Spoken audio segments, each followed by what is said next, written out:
मेरे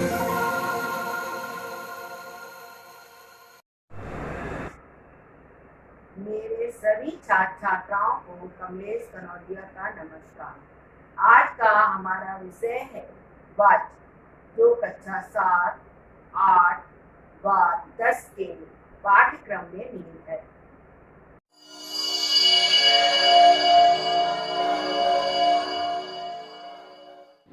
hello student, good afternoon.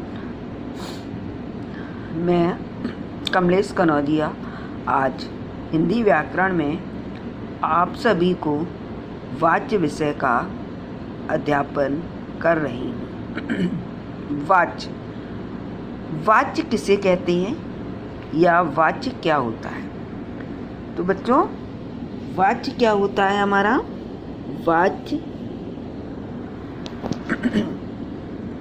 क्रिया का वह रूप जिससे यह ज्ञात होता है कि वह वाक्य के कर्ता, कर्म अथवा भाव में से किसके अनुसार प्रयुक्त हुआ है। जैसे छात्र पुस्तक पढ़ता है, तो छात्र पुस्तक पढ़ता है में पढ़ता है जो क्रिया है वो छात्र के अनुसार प्रयुक्त हुई है। अब हम पढ़ेंगे बच्चों वाच्य के भेद। तो जैसा भी हमने परिभाषा में कर्ता, कर्म और भाव बताया था, उसी के अनुसार वाच्य के भेद कितने हुए? हमारे 3 होते हैं, कर्तवाच्य, कर्मवाच्य और भाववाच्य। तो बच्चों इसी के अनुसार हम परिभाषा भी बताएंगे। तो कर्तवाच्य क्या हुआ? हमारा क्रिया का वह रूप जो वाक्य के कर्ता के अनुसार हो, कर्तवाच्य कहलाता है। इसी तरह से कर्मवाच्य, कर्मवाच्य में क्या हुआ? क्रिया का वह रूप जो वाक्य के कर्म के अनुसार हो, कर्मवाच्य कहलाता है। भाववाच्य, क्रिया का वह रूप जो भाव के अनुकूल प्रयुक्त हो, भाववाच्य कहलाता है। यहाँ पर विशेष बात है कि भाववाच्य में क्रिया हमेशा पुल्लिंग और एक वचन में ही रहती है। अब हम इन तीनों के उदाहरण आपको बताते हैं। कर्तवाच्य में क्या लेंगे? बच्चे लिखते हैं। कर्मवाच्य में इसको पुस्तक छात्रों द्वारा पढ़ी जाती है। भाववाच्य का क्या उदाहरण है? जैसे राम से दौड़ा जाता है, वृद्ध से चला नहीं जाता है।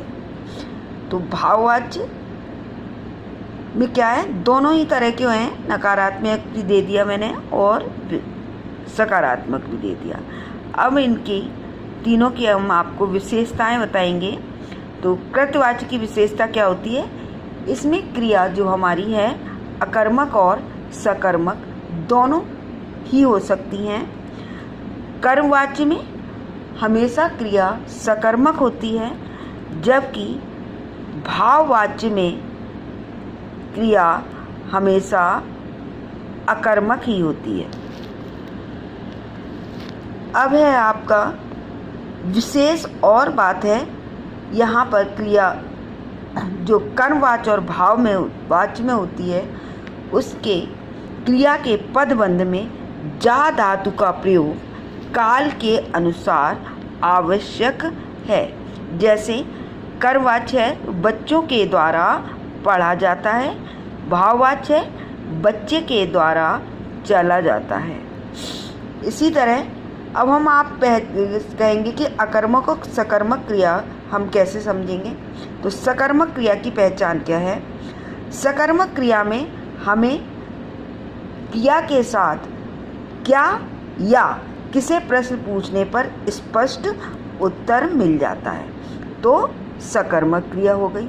जबकि अकर्मक क्रिया में हमें क्या या किसे प्रश्न पूछने पर स्पष्ट उत्तर नहीं मिलता, तो वो हमारी अकर्मक क्रिया होती है। अब बच्चों आपको हम इसी आधार पर या इन वाच्य की विशेषताओं के आधार पर ही क्रियाओं का वाच्य का परिवर्तन भी कर सकते हैं, जो आप अपनी एक्सरसाइज में करेंगे। धन्यवाद।